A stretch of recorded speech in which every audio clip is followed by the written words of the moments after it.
Price the lord brother. Praise the lord, praise the lord. Ilangai மண்ணிலிருந்து வார்த்தையின் வெளிச்சம் உதிக்கின்றது. கேட்க இருக்கின்றோம். உங்களோட ஒப்பு கொடுக்க சிஸ்டர் வழி நடத்துங்கள். ஆமென். ஹல்லேலூயா. தேவனுக்கே மகிமை உண்டாகட்டும். இந்த வேளையில இந்த வார்த்தையின் வெளிச்சத்துக்கூடாகவும் சங்கமம் வானொலி கூடாகவும் தேவன் எனக்கு இந்த இடத்துல வார்த்தையை பகிர்ந்து கொள்ள கொடுத்த சந்தர்ப்பத்துக்காய் நன்றி செலுத்துகிறேன். இந்த வார்த்தையை கொடுக்கும்படியாக அழைத்த ஐயா அவர்களையும் இந்த ஊழியர்களுக்காகவும் நான் தேவனுக்கு நன்றி செலுத்துகிறேன். இந்த வேளையில வார்த்தையின் வெளிச்சத்துக்கூடாக நாங்கள் தேவன் கொடுக்கிற வார்த்தையை நாங்கள் கவனிப்போமாக. இந்த வேளையில நாங்கள் ஜெபித்து எங்களுடைய வார்த்தைக்கு நேராக கடந்து செல்லுவோம். பரிசுத்தமுள்ள தேவனே, இந்த காலை வேளை, மாலை வேளை, மதிய வேளைக்காய் உமக்கு நன்றி செலுத்துகிறேன். நீங்க சர்வ வல்லமை உள்ள தேவன். வார்த்தையானவர் மாம்சமாகி எங்களுக்குள்ளே வாசம் பண்ணுகிறார் என்று வேதத்துல சொல்லப்பட்டிருக்கிறபடி நீர் எங்களுக்குள்ள வாசம் பண்ணுகிற தேவன். இந்த வேளையில நாங்கள் பேசிக் கொள்கிறதை நீர் கவனித்து கேட்கிற தேவனாயிருக்கிறீர். இந்த வேளையில ஆண்டவரே பேச போகிற ஒவ்வொரு வார்த்தைக்காகவும் உமக்கு நன்றி செலுத்துகிறேன். நீர் பேசுவீராக ஆண்டவரே. மனுஷிகமாக அல்ல கெத்தாவே, நீர் பேசுவீராக என்று உம்முடைய நாமத்தில் எல்லாவற்றையும் ஒப்பு கொடுத்து ஜெபிக்கிறேன். ஆண்டவரே, வார்த்தையை கேட்டுக்கொண்டிருக்கிற ஒவ்வொருவருக்காகவும் சங்கமம் வானொலியிலிருந்து ஆண்டவரை கேட்டுக்கொண்டிருக்கிற ஒவ்வொருவரையும் வார்த்தைக்கு நேராக நீ நடத்துவீராக. ஒவ்வொருடைய இதயத்தையும் திறப்பீராக. இயேசுவின் நாமத்தில் ஜெபிக்கிறோம் எங்கள் ஜீவன் உள்ள நல்லருமை தகப்பனே, ஆமேன். இந்த வேளையில தேவன் எனக்கு கொடுத்த வார்த்தையை இந்த இடத்துல பகிர்ந்து கொள்ளுகிறேன். எனக்கு முன்பாக பேசின சிஸ்டர் ஜஸ்டினா அவர்கள் தேவனுடைய வார்த்தையை குறித்து அழகாக பேசினார்கள். அதே வண்ணமாக தேவன் இந்த இடத்துல வார்த்தையானவர் மாம்சமானவர், வார்த்தையின் வல்லமை எப்படிப்பட்டது என்பதை குறித்து நான் இந்த இடத்துல உங்களோடு பகிர்ந்து கொள்ளலாம் என்று நினைக்கிறேன். வார்த்தையின் என்னுடைய தலைப்பு வார்த்தையின் வல்லமை. அதற்கு ஆதாரமாக சங்கீதம் 19:7 இருந்து 10 வரைக்கும் நாங்கள் வாசிப்போம். கர்த்தருடைய வேதம் குறைவற்றதும் ஆத்துமாவை உயிர்ப்பிக்கிறதுமாயிருக்கிறது. கர்த்தருடைய சாட்சி சத்தியமும் பேதையை ஞானியமாக்குறதா இருக்கிறது. கர்த்தருடைய நியாயங்கள் செம்மையும் இதயத்தை சந்தோஷிப்பிக்கிறதுமாயிருக்கிறது. கர்த்தருடைய கற்பனை தூய்மையும் கண்களை தெளிவாக்குகிறதுமாயிருக்கிறது. கர்த்தருக்கு பயப்படுகிற பயம் சுத்தமும் என்றென்றைக்கும் நிலைக்கிறதுமாயிருக்கிறது. கர்த்தருடைய நியாயங்கள் உண்மையும் அவை அனைத்தும் நீதியாயிருக்கிறது. அப்ப இந்த இடத்துல நாங்க பார்ப்போம், முதலாவதாக கர்த்தருடைய வேதம் எங்களை உயிர்ப்பிக்கிறது. வேதத்துல சொல்லப்பட்டிருக்கிறது கர்த்தருடைய வேதம் எங்களை உயிர்ப்பிக்கிறது. அதாவது வார்த்தை எங்களுக்குள்ள வந்தோடனே நாங்கள் உயிரடைகிறோம். நாங்கள் வேற மதங்கள்ல வேற கலாச்சாரங்கள்ல காணப்பட்டோம். ஆனால் அந்த நேரத்தில் நாங்கள் மரித்தோம். சரீரம் உயிராய் நடந்து போனது, ஆனால் எங்களுடைய உள்ளான ஆத்மா மரித்து காணப்பட்டது. ஆனா தேவனுடைய வார்த்தை எங்களுக்குள்ள வந்த அந்த மாத்திரத்தில் நாங்கள் உயிரடைந்தோம். லாசர் ஒவ்வொன்னமாய் இயேசுட வார்த்தையால் உயிரடைந்தாரோ அதே வண்ணமாக தேவனுடைய வார்த்தை எங்களுக்குள்ள வந்த நேரத்துல எங்களுடைய மரித்த சரீரம் உயிர்ப்பிக்கப்பட்டது. அப்ப தேவனுடைய வார்த்தையின் வல்லமையை பாருங்க. நாங்க மரித்து போயிருந்தோம், வேற சமய கட்டுப்பாட்டுக்குள்ள மரித்தவர்களாக ஆத்துமா காணப்பட்டது. ஆனால் தேவனுடைய வார்த்தை வந்த நேரம் எங்களுடைய சரீரம், எங்களுடைய ஆத்துமா, எங்களுடைய முழு சரீரம் உயிரடைந்தது. அதே வண்ணமாக தேவனுடைய வார்த்தை இல்லாமல் எங்களுடைய எங்களுடைய எங்களுடைய ஆத்துமா பேதையாய் காணப்பட்டது. நாங்கள் எவ்வளவு படித்து பட்டம் பெற்றவர்களாக இருந்தாலும் நாங்கள் ஒரு பேதைகளாக இருந்தோம். ஆனா தேவனுடைய வார்த்தை வந்ததும் நாங்கள் ஞானிகளாக்கப்பட்டோம். என்ற வேதத்துல சொல்லப்படி பேதையை ஞானியாக்குறதுமா இருக்கிறது. அப்ப நாங்க பேதையா இருந்த எங்களை தேவனுடைய வார்த்தை எப்ப நம்ம செய்கிறது ஞானியாக்குறது. எத்தனையோ பேருக்கு முன்பாக, படித்த பண்டிதருக்கு முன்பாக தேவனுடைய வார்த்தையை கொண்டு போகத்தக்க ஞானம் உள்ளவர்கள் ஆக்குகிறது தேவனுடைய வார்த்தை.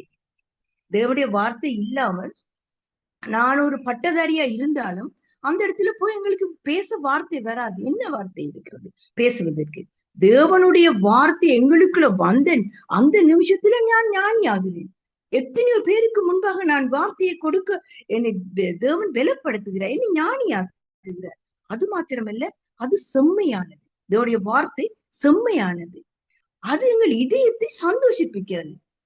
எங்கள்கிட்ட பணம் இருக்கலாம், பொருள் இருக்கலாம், எங்கள்கிட்ட இல்லாத காரியங்கள் எல்லாமே இருக்கலாம். ஆனால் எங்களுக்கு நிம்மதி இல்லை, சந்தோஷம் இல்லை, சமாதானம் இல்லை. எத்தனையோ பெரிய ஆஹ் ஆஹ் கோடீஸ்வரர்களை பாத்தீங்கன்னா அவங்களுக்கு சந்தோஷம் இல்லை. அவங்க எவ்வளவு லட்சக்கணக்கு கோடிக்கணக்கு உழைத்தாலும் அவங்க சில நேரம் அவங்க அந்த உணவுகளை சாப்பிடும், இதை சாப்பிடக்கூடாது, அதை சாப்பிடக்கூடாது, நிறைய காரியம் கட்டுப்பாடா இருக்குது. ஆனால் தேவனுடைய வார்த்தையை பெற்றுக்கொண்ட நாங்க படுகிற சந்தோஷம், சமாதானம், இயேசு எங்களுக்குள்ள இருக்கிறார் என்ற அந்த நிம்மதி அவங்களுக்குள்ள இல்லை. ஏன்னா தேவனுடைய வார்த்தை வந்தது நிமித்தமாய்த்தான் இந்த சந்தோஷம் எனக்குள்ள வந்தது. இல்லாட்டி நானும் அவர்களை போல வெளித்தோற்றத்துக்கு ஒரு மனிதனாய் காணப்படுவேன், ஒரு சந்தோஷம் இருக்கிற மாதிரி பேசிக்கொள்வேன். ஆனால் உள்ளான இதயம் எப்பொழுதும் வெறுமையாக இருளாக காணப்படும். ஏனென்றால் இயேசு என்ற வெளிச்சம் எனக்குள்ள வந்தது நிமித்தமாகத்தான் இந்த சந்தோஷம் எனக்கு வந்தது. இல்லாட்டி எங்களுடைய உள்ளமும் இருளடைந்து சந்தோஷம் இல்லாத உள்ளமாகத்தான் காணப்படும். அது மாத்திரமல்ல, தேவனுடைய வார்த்தை கண்களை தெளிவாக்குகிறது. இருளாய் இருக்கிற கண்கள் அப்படியே தெளிவாகிறது. எப்படி? இப்ப ஒரு ரூமுக்குள்ள நாங்க போய் பாக்குற நேரம், ஒரு இருளான ரூம்ல பாக்குற நேரம் அதுக்குள்ள என்ன பொருள் இருக்குன்ற எங்களுக்கு தெரியாது. ஏன்? அது இருட்டான். அதே நேரத்துல சுவிட்ச் ஆன் பண்ண அந்த நிமிஷத்துல அதுல என்ன பொருள் இருக்கு, எந்த இடத்துல இருக்கு, பெட்டுக்கு அடிக்கல என்ன இருக்குது, சோஃபா கிட்ட என்ன என்றெல்லாம் காண முடிகிறது அந்த வெளிச்சம் வந்த உடனே. அதே வண்ணமாகத்தான் எங்களுடைய சரீரம் இருளடைந்து காணப்பட்டது.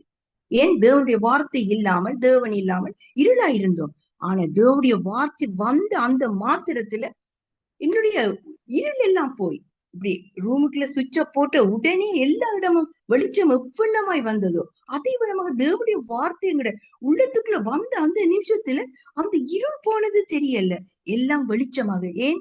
தேவனுடைய வார்த்தை வந்தது. என்னுடைய கண்கள் தெளிவாகினது. இருளடைந்த கண்கள், மூடப்பட்டிருந்த கண்கள் திறக்கப்பட்டு வெளிச்சமாய் காணப்பட்டது. ஏன்? தேவனுடைய வார்த்தை வந்த நிமிஷத்துல. அது மாத்திரமல்ல, இந்த உலகத்துல நீங்க என்னத்தை எடுத்துக்கொண்டாலும் பொய் எல்லாமே கலப்பணம். ஆனா தேவனுடைய வார்த்தை சொல்லுகிறது, தேவனுடைய வார்த்தை உண்மை, சத்தியம், அது நேர்மை, நீதியானது. அநீதிகள் எல்லாம் அழிந்து போகுது. ஏன்? தேவனுடைய வார்த்தை எந்த இடத்துல வருது? ஒரு அநீதியான ஒரு ஊழியக்காரன் இருக்கிற வழியில தேவனுடைய வார்த்தை அந்த இடத்துல போகிற வழியில, ஊழியக்காரன் சொல்றதுக்குள்ள ஒரு ஷாப் கொண்டு வைத்திருக்கிற ஒரு மனிதன், கடை வைத்திருக்கிற ஒரு முதலாளி பிழையான காரியங்களை செய்கிறவளை தேவனுடைய வார்த்தை அந்த இடத்துல போகிற வழியில அவர் அதையெல்லாம் விட்டு ஒரு நீதியான காரியத்தை செய்வார். அதே வண்ணமாகத்தான் அந்த பொருட்களை விற்கிற நேரம் ஒரு நீதியாக விற்பார். பொருட்கள்ல கலப்பணம் இருக்காது. அதே வண்ணமாகத்தான் தேவனுடைய வார்த்தை இருக்கிறது. அது மாத்திரமில்ல, தேவனுடைய வார்த்தை என்ன ஒளிந்து பூமி நிலை மாறி போனாலும் தேவனுடைய வார்த்தை ஒளிந்து போகாது. அப்ப அதனுடைய வல்லமை, வார்த்தையின் வல்லமை அது எப்படிப்பட்டது என்றதை நாங்க பார்ப்போம். இப்படிப்பட்ட வார்த்தையை நாங்க எப்படி வைத்துக் கொள்கிறோம்? தேவனுடைய வார்த்தைக்கு நடுங்குறவனை மாத்திரம்தான் அவர் நோக்கி பார்ப்பேன் என்று சொல்லி இருக்கிறார். அது மாத்திரமில்ல, தேவனுடைய வார்த்தை எங்கு போகுதோ அது வெறுமனே திரும்புவதில்லை, அது அதனுடைய காரியமாகும்படி வாய்க்கும் என்று சொல்லி இருக்கு. அப்படிப்பட்ட வார்த்தை என்ன செய்யறதுண்டா, ஆபிரகாம் போகிறார் ஈசாக்கை பலியிட. அந்த இடத்துல இருந்து ஒரு வார்த்தை ஒன்று வெளிப்படுகிறது, பிள்ளையாண்டான் மேல் கைய வைக்காதே. அதன் பின்பதாக நடந்த காரியம் என்ன? அந்த வார்த்தை வந்தது நிமித்தமாக ஈசாக்குடைய சந்ததி பெறுகிறது. அந்த சந்ததியின் மூலமாக இயேசு உங்களுக்கு கொடுக்கப்படுகிறார். அப்ப வார்த்தை வெளிப்பட்டது நேரம் தான் அந்த அதிசயம் நடந்தது. அதே போல சகைவை நாங்க எடுத்துக்கொண்டோம்னா, இயேசு எப்படிப்பட்டவரோ என்று பார்ப்பதற்கு சகைவி மரத்தில் இருந்தார். ஆனா இயேசு அந்த இடத்துல வந்து, சகைவே இறங்கி வா, நான் உங்ககிட்ட தங்க வேணும். அந்த சொன்ன ஒரு வார்த்தை அந்த மனிதனுக்குள்ள எவ்வளவு கிரிய செய்தது. அவனுடைய சரீரம் மாறல, அவனுடைய அவனு சுற்றி இருக்கிறவர்கள் அவனுக்கு சொன்ன பாவி என்று சொன்ன வார்த்தை மாறல. ஆனால் அந்த மனிதன் மாறிவிட்டான், அவனுடைய செயல்கள் மாறிவிட்டது. அந்த ஒரு வார்த்தை, இயேசு சொன்ன ஒரு வார்த்தை நிமித்தம் அவன் மாறிட்டான். அவன் உள்ள ஆஸ்தியில பாதிய கொடுக்கிறேன், நான் பிள்ளையா பெற்றுக்கொண்டது நிமித்தம் 4 தனியா கொடுக்கிறேன் என்று சொல்ல வைத்தது அந்த வார்த்தை. அவனுடைய சரீரம் மாறாம அவனுடைய உள்ளம் இப்படி ஃபுல்லா மாறிட்டுது.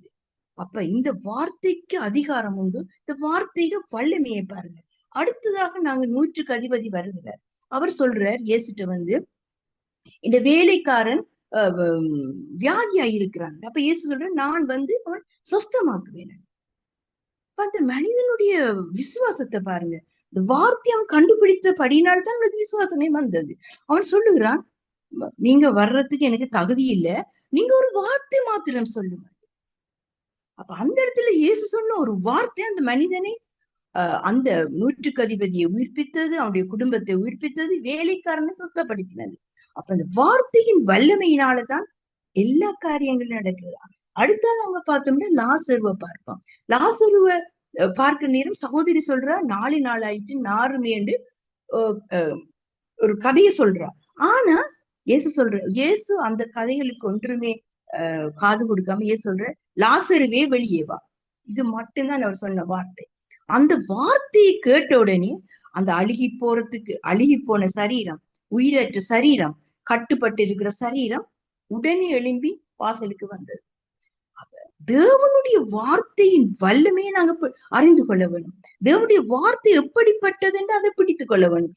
ஏனோ தானோ என்று நாங்கள் இருக்க முடியாது. இப்ப எங்கட கையில வேதம் கொடுக்கப்பட்டிருக்கிற, வார்த்தை கொடுக்கப்பட்டிருக்கிற, இதை நாங்க தலைக்கடியில வைத்துட்டு இருந்தோம்னா நாங்க வார்த்தையை பிடித்துக் கொள்கிறோம் என்று அர்த்தமா? இல்ல.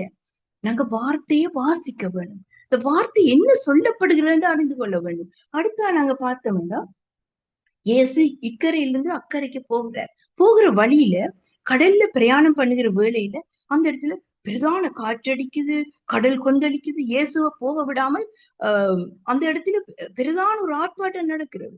இயேசு எழுந்து ஒரு வார்த்தை சொல்லுகிறார், அமைதலா இரு என்று மாத்திரம்தான் சொன்னார். அதன் நிமித்தம் அந்த கடல் காற்று எல்லாம் அமைதலாயிற்று. அதன் பின்பதாக என்ன நடந்தது? அவர் யாரை தேடி போனாரோ அந்த மனிதன் சொஸ்தமானார். ஒரு வார்த்தையினால் சொஸ்தமானார்.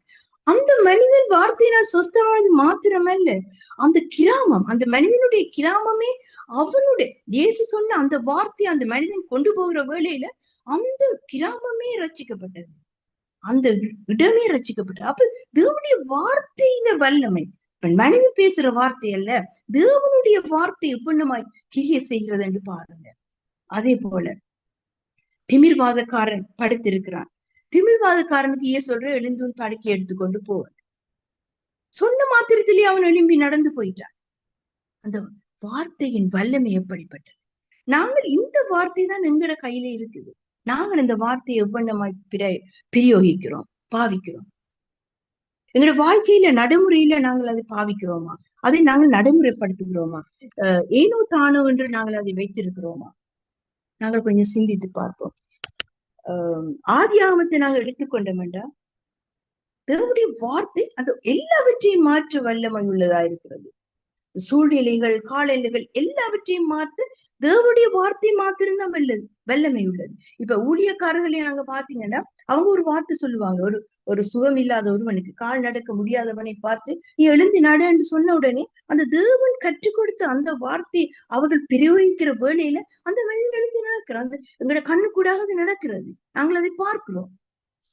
அப்ப அந்த வார்த்தையை நாங்கள் வெறுமனே வார்த்தையாக வைத்திராமல் அது ரேமாவாக எங்களுக்குள்ள நாங்கள் எடுத்துக்கொள்ள வேண்டும்.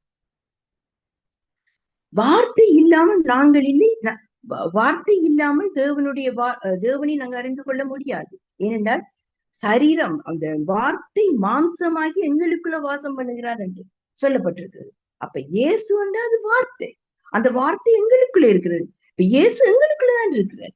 சர்ச்சில இல்ல, ஒரு இடத்தையும் இல்ல, எங்களுக்குள்ள நான் வாசம் பண்ணுகிறேன். அப்ப அந்த வார்த்தையை நாங்க எடுத்து பிரயோகிக்காம, அந்த வார்த்தையை நாங்க வெறுமனே வார்த்தையாக பைபிளுக்குள்ளேயே வைத்துக் கொண்டு இருக்காம நாங்க எடுத்து பிரயோகிக்க வேண்டியவர்களா இருக்கிறோம். பாருங்க, ஆரம்பத்துல இந்த ஆதியாகமத்துல ஆண்டவர் சொல்லுகிறார், வெளிச்சம் உண்டாக கடவது. அப்ப இருளாத்தான் எல்லாம் இருந்தது, இந்த உலகமே இருண்டு போயிருந்தது. ஆனா வெளிச்சம் உண்டாக கடவது என்று சொன்ன மாத்திரத்துல அந்த இடத்துல ஒரு பெரிதான ஒரு விடுதலை, வெளிச்சம். அந்த இடத்துல இருக்கிற எல்லா இருள்களும் அகன்று வெளிச்சம் உண்டாயிற்று. அதே வண்ணமாக தேவனுடைய வார்த்தை சொல்லுகிறது, சிங்க குட்டிகள் தாட்சியடைந்து பட்டினியாயிருக்கும், ஆனால் கர்த்தரை தேடுகிறவர்களுக்கோ ஒரு நன்மையும் குறைபடாது என்ற வார்த்தை நாங்கள் எங்களுடைய வாழ்க்கையில பிரயோகிக்கிற வேளையில எங்களுடைய வாழ்க்கையில இருக்கிற வறுமையான காரியம், எங்களுடைய பொருளாதார காரியம் எல்லாம் நிறைவடைகிறது. நான் உன்னை வாளாக்காமல் தலையாக்குவேன், கீழாக்காமல் மேலாக்குவேன். இது தேவனுடைய வார்த்தை. இதை நாங்கள் எங்களுக்குள்ள பயிற்சி பண்ண பண்ண பண்ண தேவனுடைய வார்த்தை எங்களுக்குள்ள கிரிய செய்ய செய்ய விசுவாசம் எங்களுக்கு வருகிறது. விசுவாசம் எப்படி வருகிறது? கேள்வியினால் வருகிறது. கேள்வி என்று சொல்ற நேரம் அது பிரசங்கத்தை கேட்பதனால் வருகிறது, வேதத்தை வாசிப்பதனால் வருகிறது. அது எல்லாம் வார்த்தை. இப்ப ஒரு மனிதனோடு நாங்கள் சம்பாதிக்கிறது ஒரு வார்த்தை ஊடாக. அதே நேரத்துல நாங்கள் பிள்ளையான வார்த்தைகளை பிரயோகித்து பிள்ளையான காரியங்களை யோசிக்கிற வழியில அந்த வார்த்தை கிரிய செய்யும்.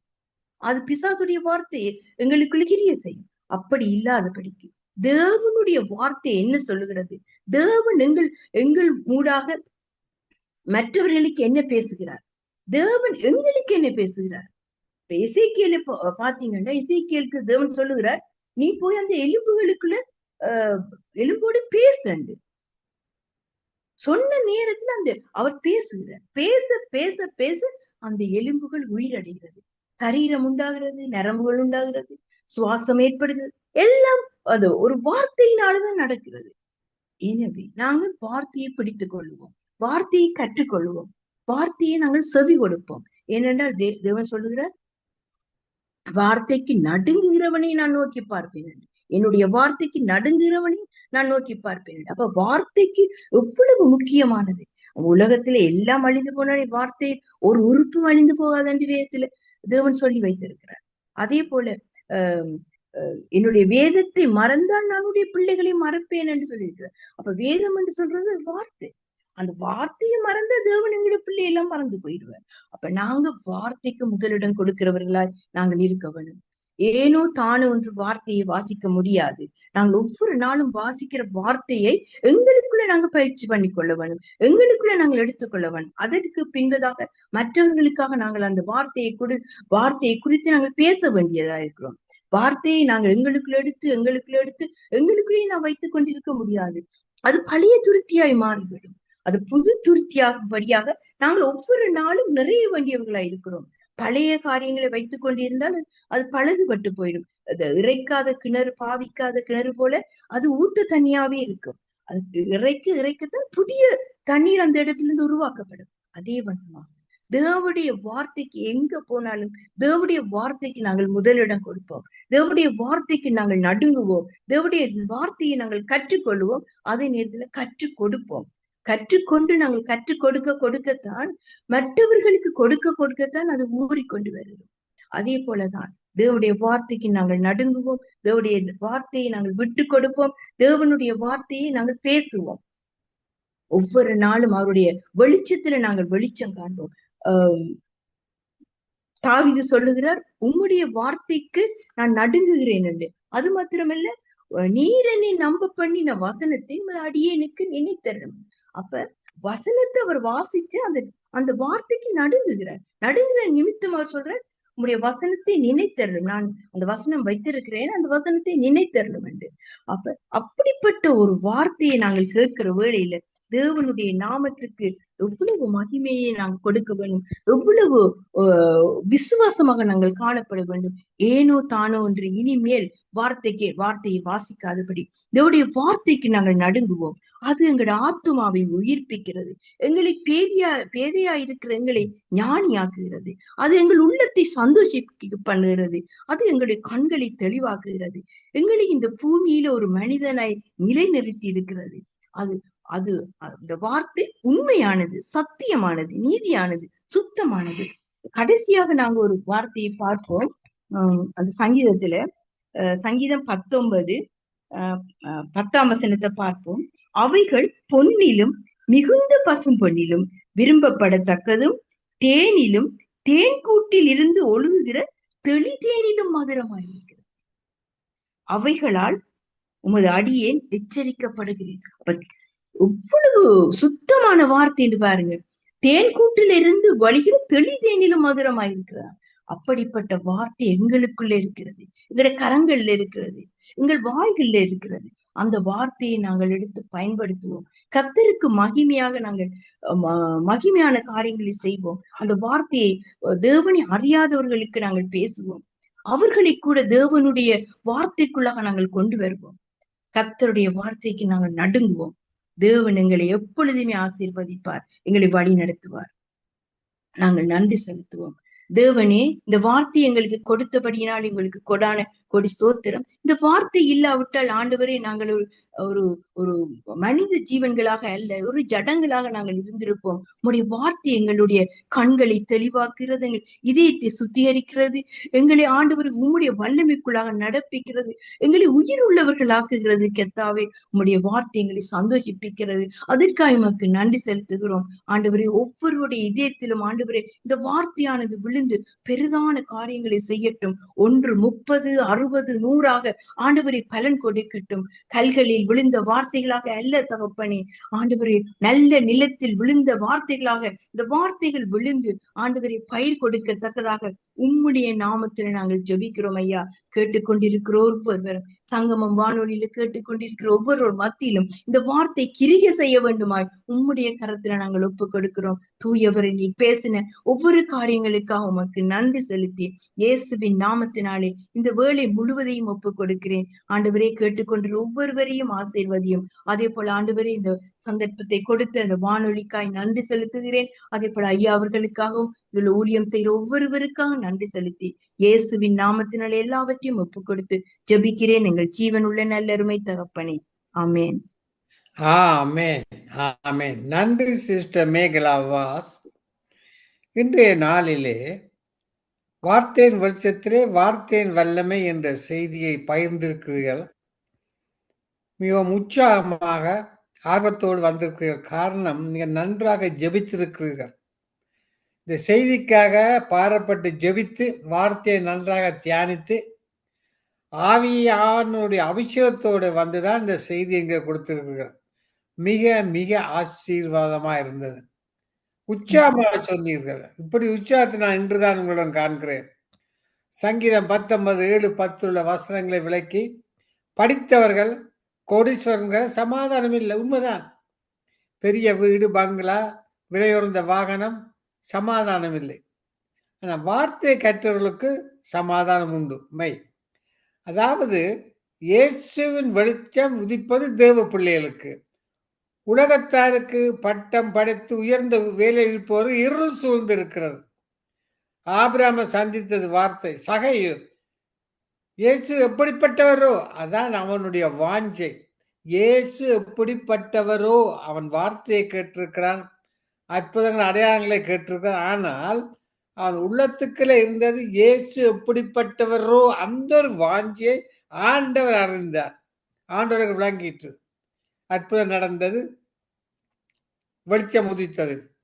ஒரே ஒரு வார்த்தை சொல்லும். சீசர் கூட இப்படியான வசனத்தை சொல்லவில்லை. ஒரே ஒரு வார்த்தை சொல்லும். அருமையான கருத்து. கர்த்தரை நன்றாக அறிந்திருக்கிறான், வார்த்தையை நல்லா ருசித்திருக்கிறான். அதான் ஒரே ஒரு வார்த்தை சொல்லும்னு சொன்னான். இந்த லாசரு வெளியே வா. ஏன் லாசருவே வெளியே வான்றார்? எல்லோரும் வெளியே வான்னா எல்லாரும் வந்திருப்பார்கள். தனித்து லாசருக்கு மட்டுமே லாசருவே வெளியே வா, எல்லோரும் வெளியே வாருங்கோண்டா எல்லாரும் வந்திருப்பாங்க. அருமை. மற்றது வெளிச்சம் உண்டா கடவுள். சரி, அது நல்ல வாசு. சங்கீதம் 19 தேனிலும் தெளிதேனிலும். யோசித்து இந்த உலகத்திலே தேன் தான் ருசியான சாமான்னு கேள்விப்பட்டிருக்கிறேன். தெளிதேனா மிக மிக ருசி. அப்ப அந்த தேனிலும் இந்த வார்த்தை ருசியும் என்றால் இந்த வார்த்தையை ருசித்து பார்த்தவர்களுக்கு தான் தெரியும். வார்த்தையை கேட்கிற பிள்ளைகளுக்கு தான் தெரியும்.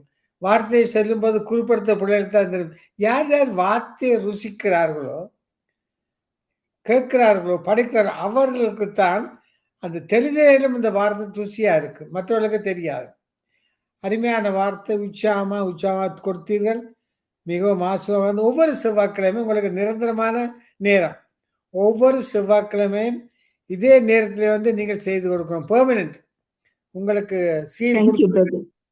ஒவ்வொரு செவ்வாய்க்கிழமையும் வர முடியாதுன்னு அறிவித்தாருங்க. எனவே ஒவ்வொரு செவ்வாய்க்கிழமையும் இந்த வார்த்தையின் வெளிச்சத்தில் கடைசி செய்து உங்களுக்குத்தான் கர்த்தர் உங்களை ஆசீர்வதிப்பாராக. ஆமேன், ஆமேன்.